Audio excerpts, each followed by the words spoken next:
بدلیں زندگی۔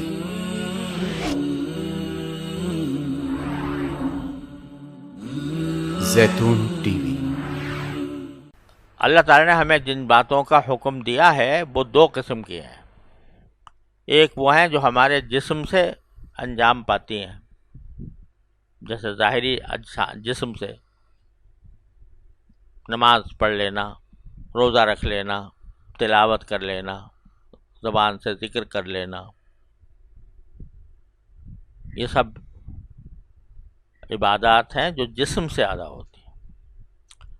اور ایک عبادات وہ ہیں جن کا تعلق قلب سے ہے، اور قلب سے میری مراد وہی اندیکھی طاقت ہے جو اللہ نے قلب کے ساتھ وابستہ کر دی۔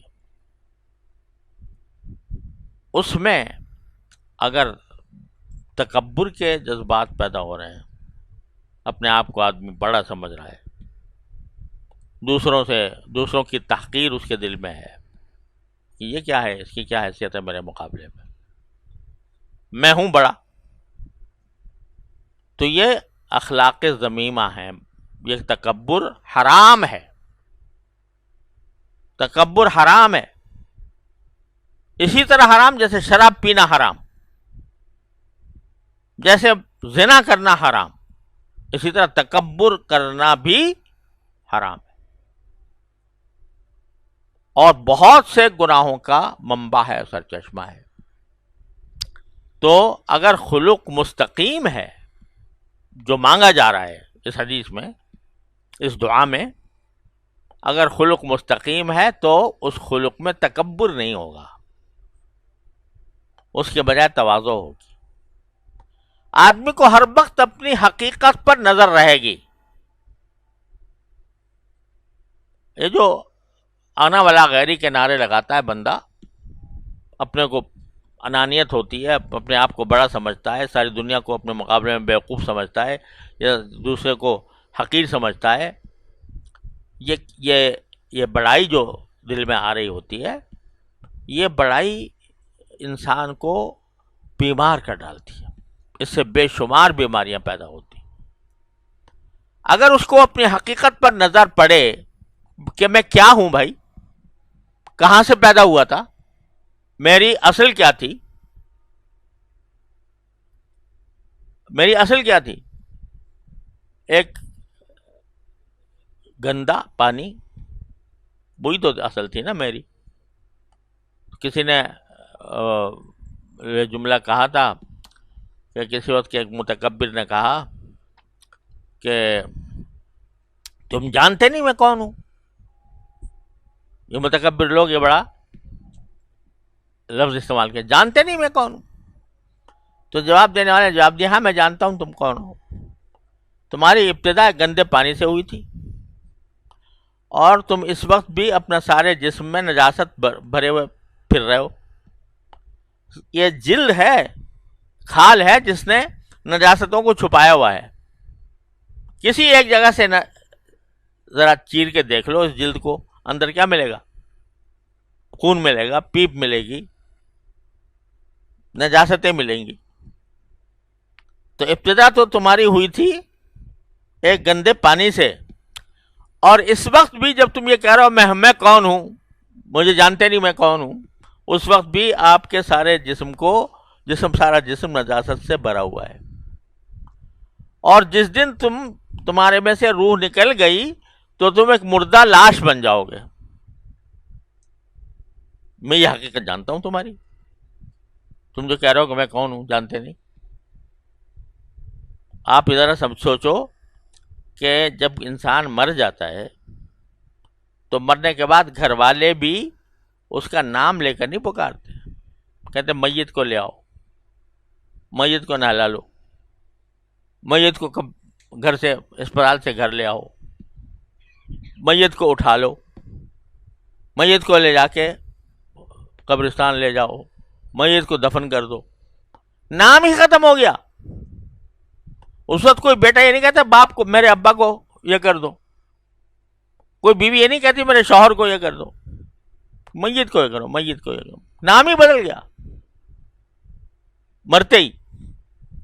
تو آخرو کا جیفتن قذرہ، آخر تمہارا یہ ہے کہ مردار لاش بن جاؤ گے جس سے لوگ اپنے گھر میں بھی رکھنے کو تیار نہیں، ایک دن گھر میں رکھنے کو تیار نہیں ہے اس شخص کو جس کے اوپر ساری محبتیں نچھاور تھیں، لیکن اب گھر میں رکھنے کو تیار نہیں، اس واسطے کہ اب وہ میت ہو چکا۔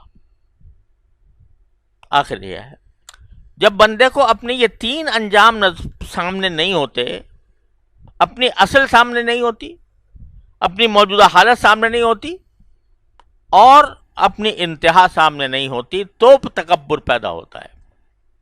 اگر بڑے سے بڑے آدمی کو اپنی یہ حقیقت سامنے ہو، ہمارے حضرت فرمایا کرتے تھے، حضرت سے میری مراد حضرت حکیم الامت قدس اللہ تعالیٰ سے رہو نے ایک بعض میں فرمایا کہ جو شخص اپنے آپ کو بڑا سمجھتا ہو تو وہ ذرا تصور کر لیا کرے کہ وہ بیت الخلاء میں بیٹھا ہے، کیا حال ہو رہا ہے اس کا بیت الخلاء میں، اس کی حیات کیسی بنی ہوئی ہے اور اس کے جسم سے کیا نکل رہا ہے۔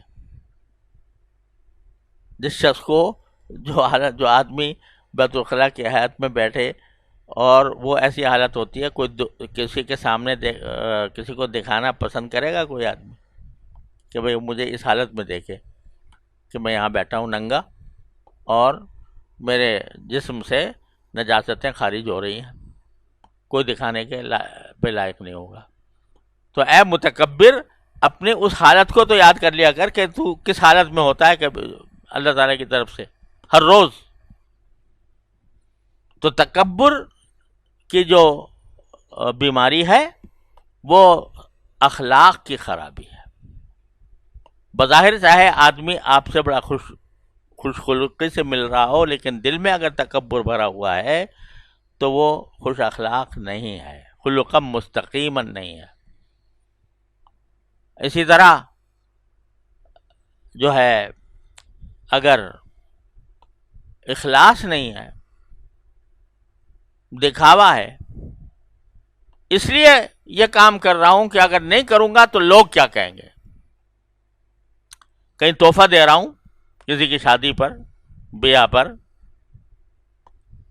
تو اس لیے دے رہا ہوں، دل سے اندر سے نہیں چاہ رہا، لیکن اس لیے دے رہا ہوں کہ اگر نہیں دوں گا تو ناک کٹ جائے گی، معاشرے میں مجھے کیسا سمجھا جائے گا کہ اس کو اتنی بھی توفیق نہ ہوئی کہ شادی کے موقع پر کوئی ہدیہ لے آتا، لوگوں کی خاطر یہ۔ تو کیا ہوا، یہ ریاکاری ہو گئی۔ اب یہ خلق جو پیدا ہوا کہ لوگوں کو یہ دکھاؤں اور لوگوں کی تعریف حاصل کروں، لوگوں کی مذمت سے بچوں، یہ خلقاً مستقیماً نہیں ہے، یہ اخلاق سیدھے اخلاق نہیں ہے، یہ گندے اخلاق۔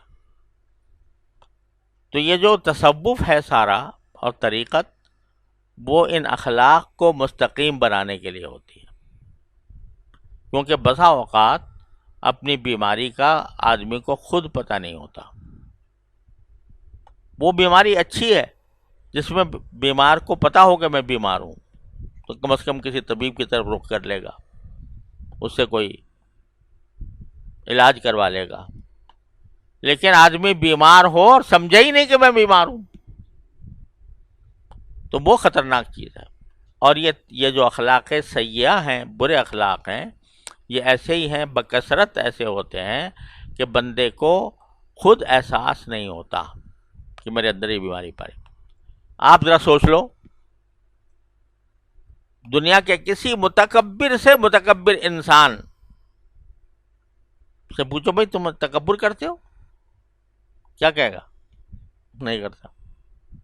متکبر سے متکبر انسان بھی اپنے آپ کو متکبر نہیں سمجھتا، تو اس کے تکبر کی بیماری کی تشخیص کرنا یہ اس کا اپنا کام نہیں ہوتا، کسی مربی کا کام ہوتا ہے، وہ پہچانتا ہے۔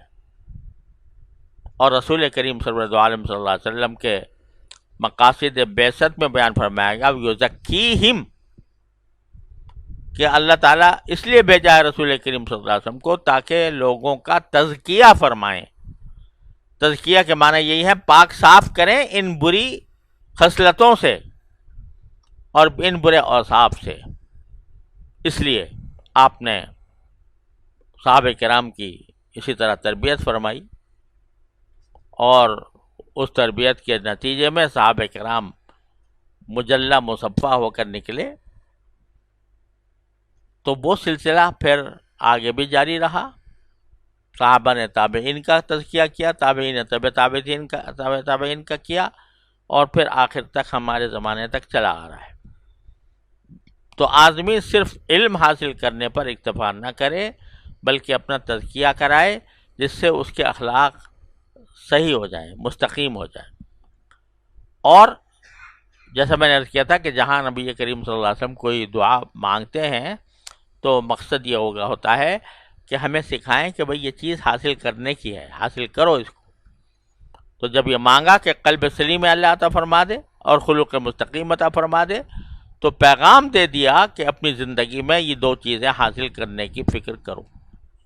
اللہ تعالیٰ اپنے رحمت سے ہم سب کو اس کی فکر عطا فرما دے۔ وصلی اللہ تعالیٰ علی خیر خلق سیدنا محمد۔